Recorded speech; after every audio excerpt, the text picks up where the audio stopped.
Yes, ndagusuhuje nkwifurije igitondo ciza wowe bukeye ndetse nawe bugorobye nkwifurije umugoroba mwiza bivanye naho uherereye.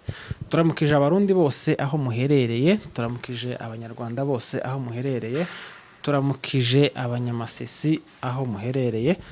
Muri make East African Community turayisuhuje ndetse n'ubwoko bw'abanyamurenge namwe aribwo bwacu turabasuhuje. Ndakiza Olivier umwongera mwishwa abanyabyinshi umukwa abanyabyinshi. Bahaye karibu muri iki kiganiro tugiye gukora c'iminota mike cyo kuvuga ibintu biriho cyangwa se bihabivugwa. Bihabivugwa noneho dufite n'ibimenyetso y'amakuru ahayavugwa. Diaspora turabasuhuje namwe abantu bari hanze ya Kenya turamukije cyane abakunzi ba Ineza Live TV aho muri amahoro y'Imana gakomeza abane namwe. Twishimiye cyangwa se dusabiye umugisha abantu mwese mwakan subscribe ndetse n'abatarayikanda namwe muri inziki tafaranga bisaba ni kufinya tu subscribe yanyu turayikeneye ico bita mu gifaransa s'abonner cyangwa mu Giswahili kubonyeza siko bavuga kubonyeza kengere. Yeme tubaye kaze kandi turabakunda turanabasuhuje n'ukuri abantu bari mu minembwe muko bye turabasuhuje cyane. Uyu munsi rero ntabwo tuvuga byinshi cyangwa se ntabwo twicaye hano kugira ngo tuvuge inkuru ndende. Tugiye kuvuga amakuru ya Kayore Nyamavira, ariko by the way twihanganishije abantu bari Kenya mu muhana wa Kayore Nyamavira basenyewe. Tubaye mpore abasenyewe. Video ngizi ndazishisha mu kiganiro muragenda muzireba.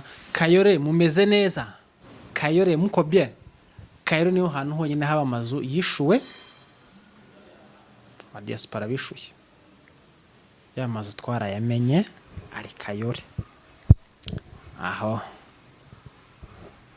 umwuka utari mwiza uri Kayore none barabasenyeye. Kayore ifite umuvumo, mufite ikiye kibazo mugende musenge cyane tuba tuvuga ino nkuru twishimye. Mugende musenge cyane uwo mwuka uri Kayore uveho. Muko bye Kayore twihanganishije abantu batatu basize ubuzima.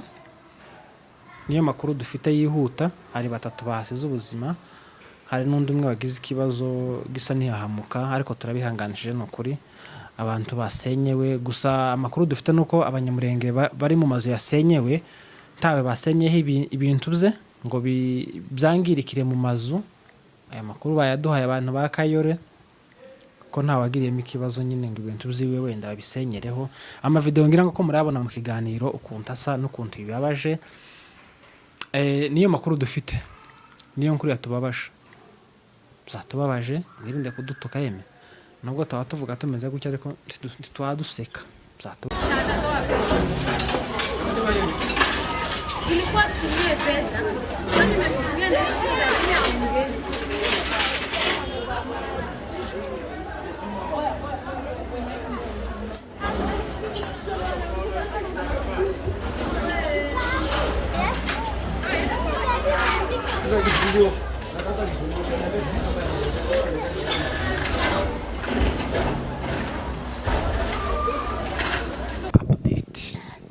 Amakuru hari batatu basize ubuzima n'abanyagihugu, ariko nyine pole tawuza wishimwa ngundi yapfuye.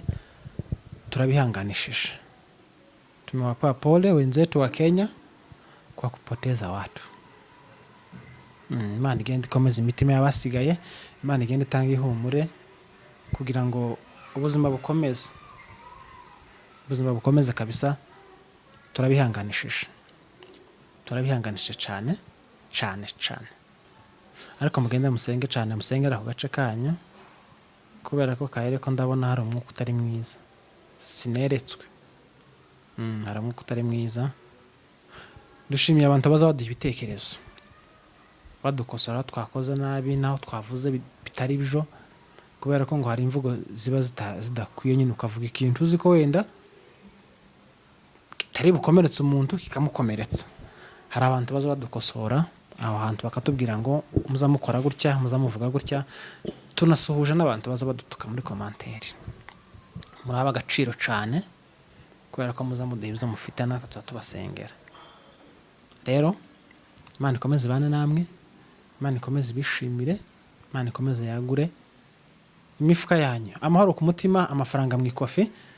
Video ngizo mukomeze muzirebe, mukomeze musengere Kayore, mukomeze musengere abanyakenya babuza babo, mukomeze musengere imiryango ibabaye. Aya ni amakuru tumaze guhabwa n'abantu bari Kayore.